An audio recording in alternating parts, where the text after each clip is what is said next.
Before V-Mobile, buhay namin mahirap eh.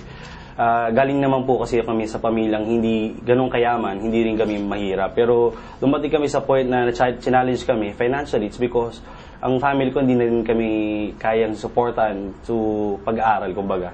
Dumating sa point na kailangan pang mangutang ang parents ko for us to papag-aaral lang kami. This time, grabe. Ang V-Mobile, it's so amazing. It's a blessing galing sa Lord. It's because yung V-Mobile na nagbago ng buhay ko.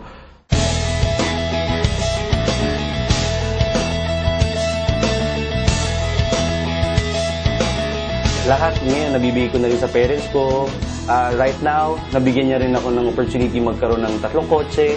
Right now, I have my own penthouse sa the fort.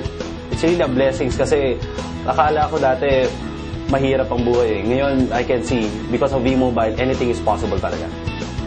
Just believe. Kasi alam naman natin, anything is possible with us. Kasi lahat yan binigay na sa atin ng Diyos. It's just that, kailangan naman talaga natin maniwala na anything is possible. Basta tayo naniwala, determined tayo sa isang bagay. You have a passion in what you're doing, that's simple. For those who believe nga, you can get everything. V-Mobile, I'm very thankful kasi ikaw yung naging daan para magbago ang buhay ko, not only me, but also my family. At the same time, here in V-Mobile, ang dami-dami na nagbagong buhay because doon sa ginagawa natin. So, keep it up. Maraming salamat po and more power po. Sabi nga nila dito sa V-Mobile, lahat kami dito, payaman.